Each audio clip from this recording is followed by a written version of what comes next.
زندگی بدلنی ہے تو یہ ویڈیو سورہ رحمان کی طاقت آج ضرور جان لو۔ محترم ناظرین، آج میں آپ کو ایک ایسی صورت کے بارے میں بتانے جا رہی ہوں جو صرف الفاظ کا مجموعہ نہیں بلکہ آسمان سے اترا ہوا نور ہے۔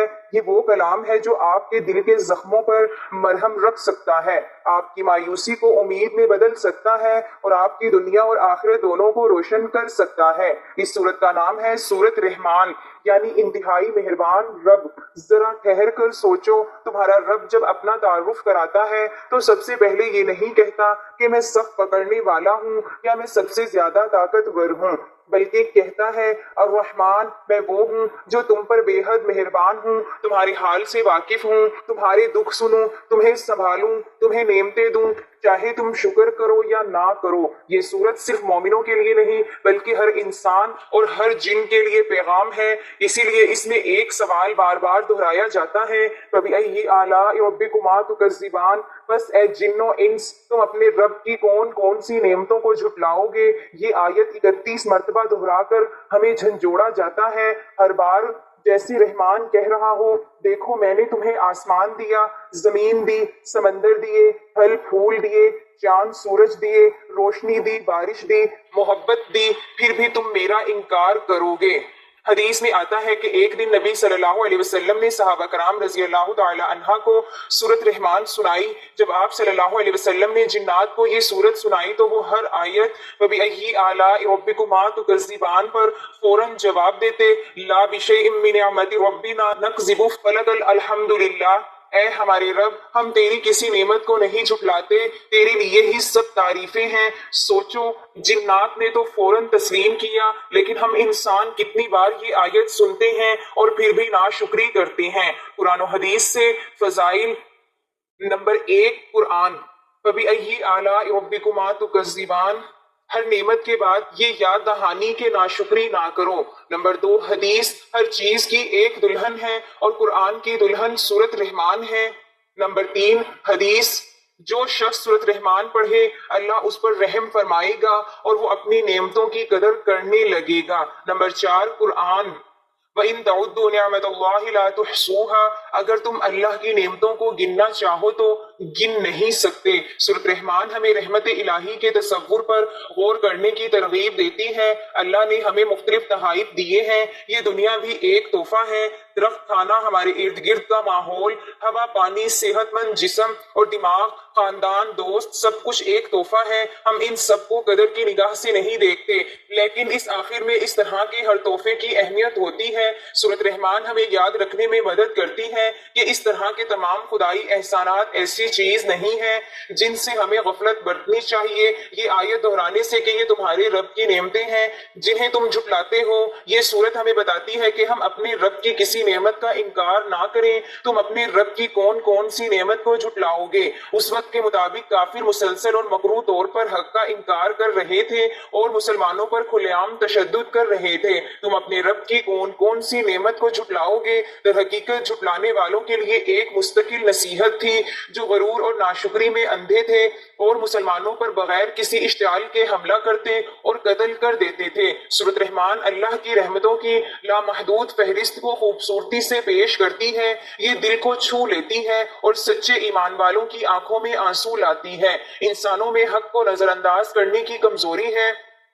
ہم جانتے ہیں کہ ہر چیز فانی ہے، اس کے باوجود ہم دنیاوی دولت اور آسائشوں کے حصول میں دیوانہ ہیں۔ ہمیں اس بات کا علم ہونا چاہیے، اس زندگی میں ہمارے پاس جو کچھ ہے وہ مستقل نہیں ہے۔ ہمارے خاندان اور دوست ہمیں چھوڑ سکتے ہیں، اچھی صحت میں کمی آ سکتی ہے، ہماری دولت ختم ہو سکتی ہے، پھر بھی ہم مغرور اور متکبر رہتے ہیں۔ سورۃ رحمان بار بار ہمیں اللہ کا شکر ادا کرنے کی یاد دلاتی ہے، کیونکہ ہمارے پاس جو کچھ بھی ہے وہ ہمارے لیے اللہ کا تحفہ ہے۔ ہمیں چاہیے کہ ہم دنیا کے لیے کام کریں اور نیک اعمال میں مشغول ہوں اور اللہ ہی کو راضی کرنے کی کوشش کریں۔ ہمیں معلوم ہونا چاہیے کہ مسلمان ہونے کی حیثیت سے سورہ رحمان کو دل سے سیکھنا امن و سکون کا باعث ثابت ہو سکتا ہے۔ اپنے آپ کو اللہ کے مختلف احسانات کی یاد دلا کر ہم تناؤ اور ذہنی دباؤ کا مقابلہ کر سکتے ہیں اور اپنے ایمان کو بھی مضبوط کر سکتے ہیں۔ قرآن مجید کی یہ ایک ہی صورت ہے جس میں انسان کے ساتھ زمین کی دوسری با اختیار مخلوق جنوں کو بھی براہ راست خطاب کیا گیا ہے، اور دونوں کو اللہ تعالیٰ کی قدرت کے کمالات، اس کے بے حد و حساب احسانات، اس کے مقابلے کو، اس کی عاجزی، بے بسی اور اس کے حضور ان کی جو ابد ہی کا احساس دلا کر ان کی نافرمانی کے انجام بد سے ڈرایا گیا ہے اور فرمانبرداری کے بہترین نتائج سے آگاہ کیا گیا ہے۔ اگرچہ قرآن پاک میں متعدد مقامات پر ایسی تصریحات موجود ہیں جن سے معلوم ہوتا ہے کہ انسانوں کی طرح جن بھی ایک ذی اختیار اور جواب دہ مخلوق ہے جنہیں کفر و ایمان اور اطاعت و عصیان کی آزادی بخشی گئی ہے، اور ان میں بھی انسانوں ہی کی طرح کافر، مومن اور مطیع و سرکش پائے جاتے ہیں، اور ان کے اندر بھی ایسے گروہ موجود ہیں جو انبیاء علیہ السلام اور کتب آسمانی پر ایمان لائے ہیں، لیکن یہ صورت اس امر کی قطعی صراحت کرتی ہے کہ رسول اللہ صلی اللہ علیہ وسلم اور قرآن مجید کی دعوت جن و انس دونوں کے لیے ہے، اور حضور صلی اللہ علیہ وسلم کی رسالت صرف انسانوں تک محدود نہیں ہے۔ سورت کے آغاز میں تو خطاب کا رخ انسانوں کی طرف ہی ہے، کیونکہ زمین کی خلافت انہی کو حاصل ہے، خدا کے رسول انہی میں سے آئے ہیں اور خدا کی کتابیں انہی زبانوں میں نازل کی گئی ہیں، لیکن آگے چل کر آیت 13 سے انسان اور جن دونوں کی یکساں مخاطب کیا گیا ہے اور ایک ہی دعوت دونوں کے سامنے پیش کی گئی ہے۔ سورت کے مضامین چھوٹے چھوٹے فکروں میں ایک خاص ترتیب سے ارشاد ہوئے ہیں۔ آیت 1 سے 4 تک یہ مضمون بیان فرمایا گیا ہے کہ اس قرآن کی تعلیم سے نوع انسانی کی ہدایت کا سامان کرے، کیونکہ انسان کو ایک ذی عقل و شعور مخلوق کی حیثیت سے اسی نے پیدا کیا ہے۔ آیت 5 سے 6 میں بتایا گیا ہے کہ کائنات کا سارا نظام اللہ تعالیٰ کی فرما نروائی میں چل رہا ہے اور زمین و آسمان کی ہر چیز اسی کے تابع فرمان ہے، یہاں کوئی دوسرا نہیں ہے، اس کی خدائی چل رہی ہو۔ آیت 7 سے 9 میں ایک دوسری اہم حقیقت یہ بیان کی گئی ہے کہ اللہ تعالیٰ نے کائنات کے اس پورے نظام کو ٹھیک ٹھیک توازن کے ساتھ عدل پر قائم کیا ہے، اور اس نظام کی فطرت یہ چاہتی ہے کہ اس میں رہنے والے اپنے حدود و اختیار میں بھی عدل ہی پہ قائم ہوں اور توازن نہ بگاڑیں۔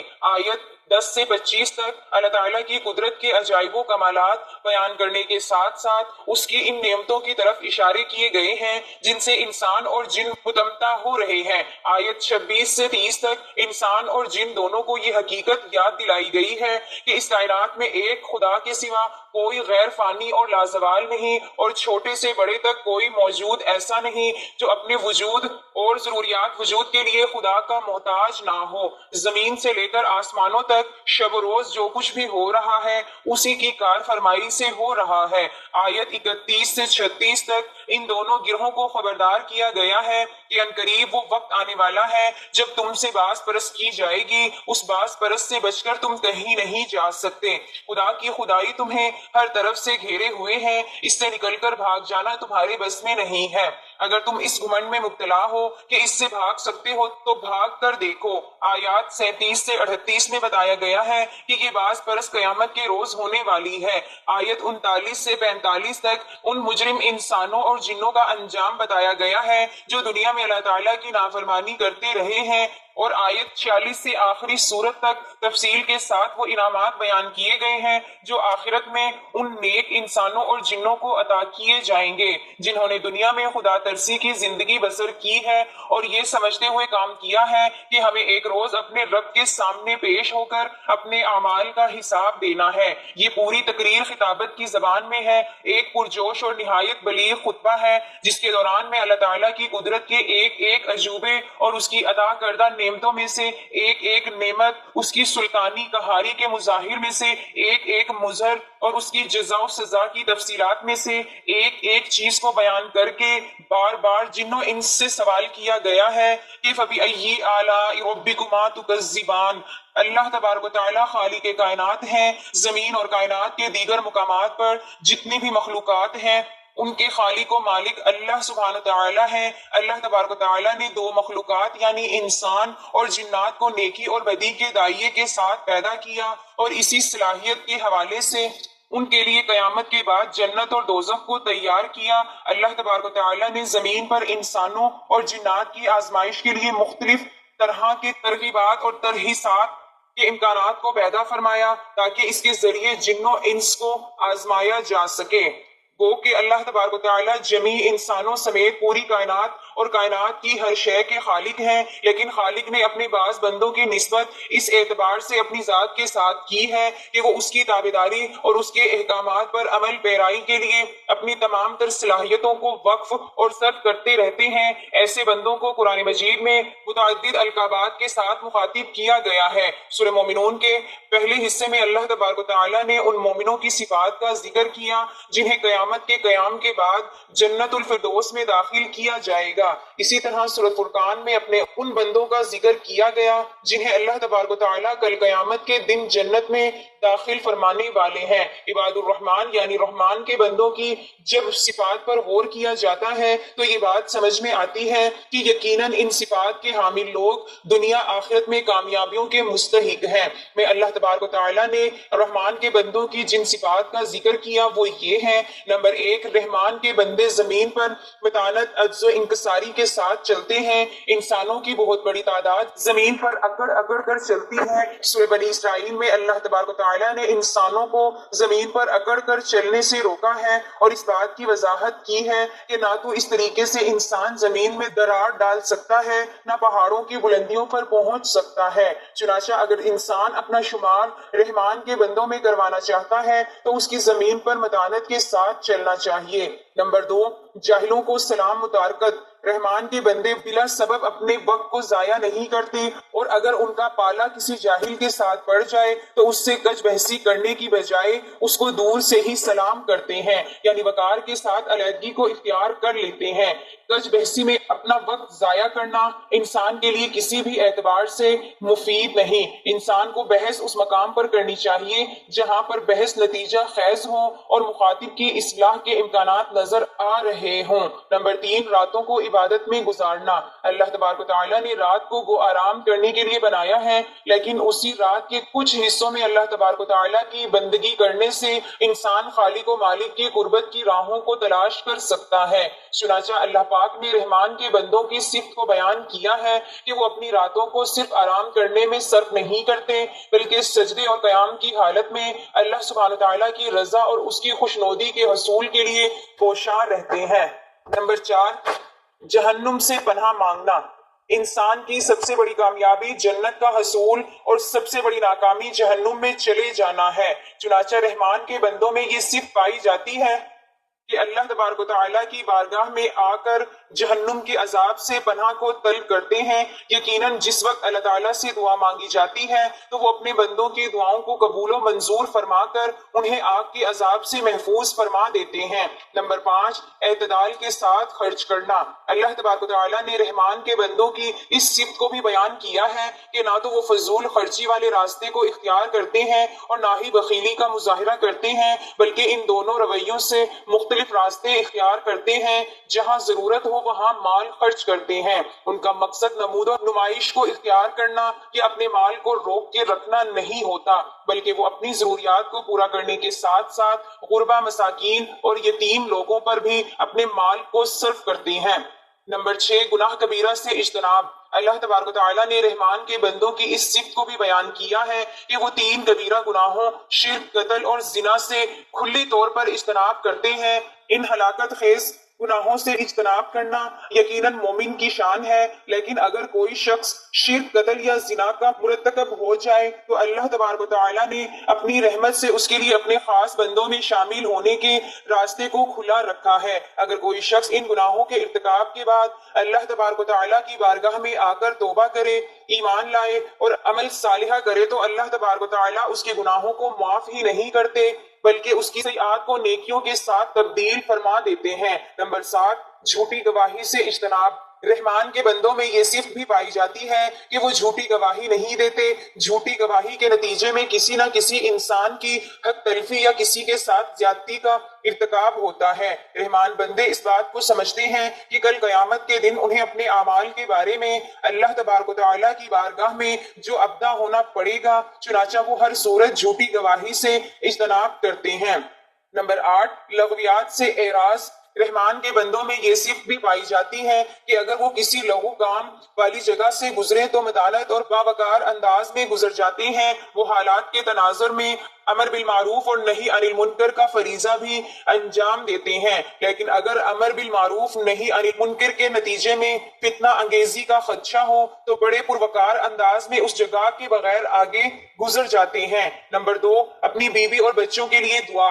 رحمان کے بندوں میں یہ صفت پائی جاتی ہے کہ وہ اپنے اہل خانہ کے لیے ہمہ وقت دعا گو رہتے ہیں اور اللہ تبارک و تعالیٰ سے اس بات کی دعا مانگتے ہیں کہ اللہ تبارک و تعالیٰ ان کی بیویوں اور بچوں کو ان کی آنکھوں کی ٹھنڈک بنا دے۔ اللہ تبارک و تعالیٰ نے رحمان کے بندوں کی صفات کو بیان کرنے کے بعد اس بات کا ذکر کیا ہے کہ ان تمام کارہائے نمایاں کو انجام دینے والے لوگ اللہ تبارک و تعالیٰ کے فضل و کرم سے سرخرو ہوں گے، اور اللہ تبارک و تعالیٰ نے ایسے لوگوں کے لیے قیامت کے دن جنت کے بالا خانوں کو تیار کر دیا ہے جہاں پر ہر وقت ان کے لیے تحائف اور سلام موجود ہوگا، وہ ہمیشہ اس میں رہیں گے۔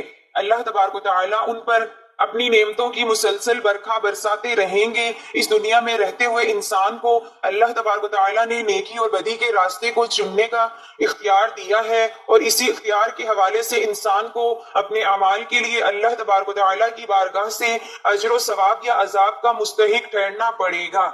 اب یہ انسان پر منحصر ہے کہ وہ نیکی کی شاہراہ اختیار کرتا ہے یا بدی کے راستے پہ چلتا ہے، وہ جنت کی شاہراہ کو تلاش کرتا ہے یا جہنم کی پرپیش وادیوں کی طرف سفر کرتا ہے۔ اللہ تبارک و تعالیٰ نے کلام حمید میں انسانوں کی ہدایت اور رہنمائی کے لیے اعلیٰ ترین پیغام اور نصیحتوں کو کھول کھول کے بیان کر دیا ہے۔ اللہ تبارک و تعالیٰ ہمیں اپنے خاص بندوں میں شامل فرمائے تاکہ ہم دنیا میں بھی سر بلند ہو سکیں اور آخرت کی حقیقی کامیابی بھی ہمارا مقدر بن جائے، آمین۔ محترم ناظرین، وقت کی نزاکت کو مد نظر رکھتے ہوئے چلتے ہیں آج کے وظیفے کی جانب۔ سورۃ رحمان کو آپ نے کس طریقے سے پڑھنا ہے یہ میں اب آپ کو تفصیل سے بتانے لگی ہوں، توجہ سے سنیے گا۔ سورۃ رحمان پڑھنے کے بہت سے فائدے ہیں۔ جو شخص سورۃ رحمان کو پڑھتا ہے اس کے رزق میں اضافہ، غربت سے حفاظت، بیماریوں سے شفا اور روحانی سکون ملتا ہے۔ سورۃ رحمان کی تلاوت کرنے سے پہلے آپ نے حضور پاک صلی اللہ علیہ وسلم کی ذات اقدس پر درود پاک کا نذرانہ پیش کرنا ہے۔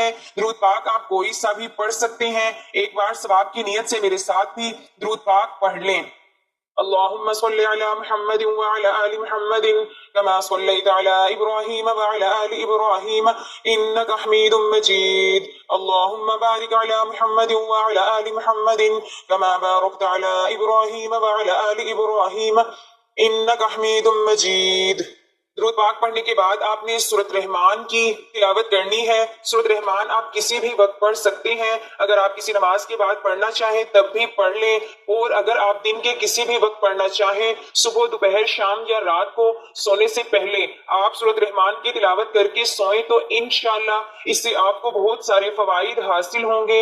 ایک مرتبہ سورۃ رحمان کی تلاوت کرنے کے بعد آپ نے 33 مرتبہ سبحان اللہ والحمد للہ ولا الہ الا اللہ واللہ اکبر ولا حول ولا قوة الا باللہ العلی العظیم پڑھنا ہے، اور آخر میں آپ نے پھر درود پاک پڑھنا ہے جو شروع میں پڑھا تھا۔ سورۃ رحمان پڑھنے سے اللہ تعالیٰ آپ کی تمام حاجات کو پورا کرے گا، آپ کی تمام دل خواہشات پوری ہوں گی، آپ کے رزق میں اضافہ ہوگا، اور جو شخص روزانہ سورۃ رحمان کی تلاوت کو اپنا معمول بنا لیتا ہے تو اللہ تعالیٰ کا پسندیدہ بندہ بن جاتا ہے اور اسے اللہ تعالیٰ کا قرب حاصل ہوتا ہے۔